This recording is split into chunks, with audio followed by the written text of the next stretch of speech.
किसान भाइयों नमस्कार। मैं डॉक्टर राधेश्याम सिंह, भूतपूर्व उप निदेशक कृषि विभाग, आपके मध्य में हाजिर हूं आज एक नई जानकारी के साथ। सबसे पहले साथियों, आपका स्वागत है हमारे YouTube चैनल कृषि दर्पण में। साथियों, हम फसलोत्पादन करते हैं, सब्जी उत्पादन करते हैं या हम जो भी कुछ करते हैं, तो हमें इनके लिए हमारे जैसे विशेषकर आपकी भूमि की तैयारी है, खाद एवं उर्वरक है, पेस्टिसाइड है, बीज है, सिंचाई प्रबंधन है और उसके फिर फसल सुरक्षा, कटाई, मड़ाई इत्यादि ये मद हैं। यदि इन मदों का यद्यपि एक दूसरे से बहुत ही गहरा संबंध है, फिर भी मेरी समझ से इन सब में सबसे ज़्यादा महत्वपूर्ण है तो वो है हमारा बीज। कहते हैं पुरानी कहावत, जैसा बोओगे वैसा काटोगे। हमें जो है हमारे भारतीय अन्नदाता की ये मंशा है कि वो अन्य मदों पर अत्यधिक लागत लगा देगा और अत्यधिक प्रयास करेगा, फिर भी हमारा जो बीज वाला मद है, उस बीज वाले मद के लिए किसान का ये प्रयास रहता है कि उसे बीज जो है कहीं से खरीदना न पड़े और घर के ही बीज का उपयोग करे। साथियों, ये इसके लिए बहुत ही नुकसान का सौदा है। देखो, सच्चाई ये है कि यदि बीज को वो रिप्लेस करता है, अपने घर के बीज को बदल करके और उन्नतशील प्रजाति का बीज लाता है, उसको थोड़ा महंगा ज़रूर पड़ता है, लेकिन इसके परिणाम ये होते हैं कि उसका उत्पादन ऑटोमेटिक रूप से 20-25% पैदावार केवल प्रजाति चयन में ही बढ़ जाती है। साथियों, हमारा बीज जो है कैसा होना चाहिए? बीज हमारा ऐसा होना चाहिए कि उस क्षेत्रीय परिस्थिति में एकदम अनुकूल हो, यानी अच्छी पैदावार दे रहा हो, वहाँ की जलवायु के लिए सूटेबल हो। उस बीज में जो है जो ओजोर है यानी उसके जो स्टैंडर्ड हैं, उसकी जो विग्रता है, वो विग्रता जो है बिल्कुल सही होना चाहिए। इसके अलावा उसमें किसी खरपतवार के बीज ना हो, इसके अलावा उसमें कोई रोग फैलाने वाले कोई कीटाणु ना हो।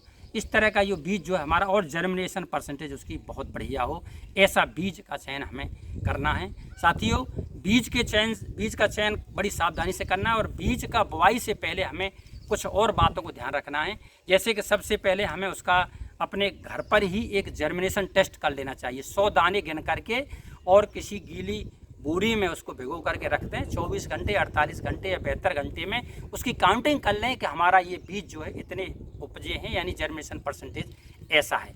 साथियों, ये इसके अलावा हमें उसको बीज को शोधन भी करना चाहिए। सीड ट्रीटमेंट, जैसे उसको बोने से पहले हमें बीज शोधन करेंगे तो हमें उसमें फफूंदी जैसे जो बीमारियां हैं वो नहीं लगेंगी, हमारा बीज का जर्मिनेशन अच्छा होगा। ये सारी बातें हमारी साथियों होती हैं। साथियों, बीज हमेशा जो है वो बढ़िया लेना चाहिए। बीज के बारे में मैं थोड़ी सी आपको ये जिज्ञासा, आपको जानकारी देना चाहता हूँ। बीज जो है मुख्यतः 4-5 तरह के होते हैं। सबसे पहला होता है ब्रीडर सीड, यानी उसको जो है प्रजनक बीज भी कहते हैं। प्रजनक बीज साथियों तैयार वो प्रजनक की देखभाल में किया जाता है और वो एग्रीकल्चर यूनिवर्सिटी या रिसर्च सेंटर पर वैज्ञानिक लोग तैयार करते हैं। साथियों, उस बीज में 100% प्योरिटी होती है और जिस तरीके से तैयार होता है उसके सारे गुण बढ़िया होते हैं। उस बीज के बाद जो हम बीज बनाते हैं उसका जो फाउंडेशन सीड बनता है, इसका टैग जो है हमारा पीले रंग का होता है। तो पहला हो गया आपका ब्रीडर सीड या प्रजनक सीड। उसके बाद दूसरे नंबर का बीज आता है, उस बीज को हम कहते हैं फाउंडेशन सीड, यानी आधारीय बीज। साथियों, आधारीय बीज भी एक तरह का जो बीज उत्पादन करने, बीज प्रमाणीकरण जो संस्थाएं वो अपनी देखभाल में तैयार कराती हैं और उसका टैग जो है वो सफ़ेद रंग का होता है। सबसे पहले जो आपका जो ब्रीडर सीड से तैयार किया जाता है वो F1 होता है और उसके बाद दूसरे नंबर का जो उसको प्रथम आधारीय कहते हैं और दूसरा F2 यानी द्वितीय आधारीय बीज जो होता है। तो इस तरह का ये आधारीय बीज जो है ये भी अपने स्टैंडर्डों पर परिपक्व होता है और प्रमाणीकरण संस्था के द्वारा ये इसमें सारी कुछ जो आइटम है वो वेल डिफाइन होते हैं। साथियों, तीसरे नंबर का बीज जो है वो हमारा जो है होता है आपका सर्टिफाइड सीड, यानी प्रमाणित बीज। प्रमाणित बीज जो है ये नीले रंग का टैग इस पर होता है और ये जो हमारा फाउंडेशन सीड है उसके द्वारा उत्पादन करने के बाद जो बीज ये बनता है प्रमाणित सीड। तो प्रमाणित बीज जो है इसमें भी आपके सारे जो प्रमाणीकरण संस्था जो है अपनी देख रेख में इसको पैदा करती है और इसमें वो अपना टैग लगा करके सारी चीज़ें स्टैंडर्ड होती हैं। साथियों, चौथा बीज जो होता है वो हमारा होता है एक तरह का उसको कहते हैं ट्रुथफुल सीड।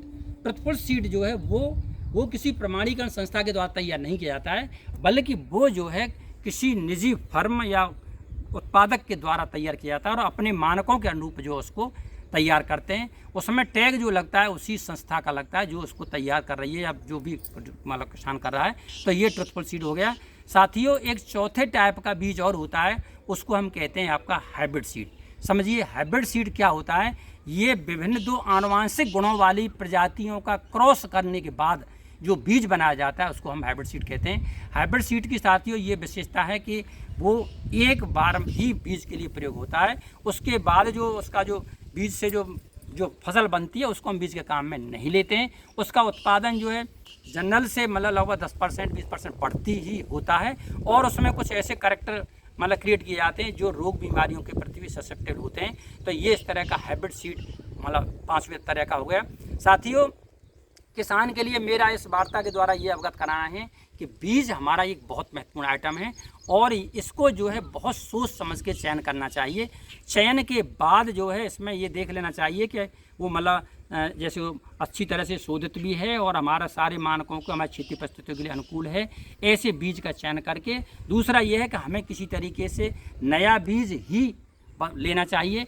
एक ध्यान रखने वाली बात यह है कि बीज जब भी आप नया करते हैं तो वो पहले छोटे क्षेत्र में उसका परीक्षण कर लें, और परीक्षण करने के बाद वो आपकी परिस्थितियों में यदि अनुकूल उसका परिणाम है, यानी बेहतर परिणाम दे रहा है, अच्छा उत्पादन दे रहा है, तो उसको लार्ज स्केल में करें।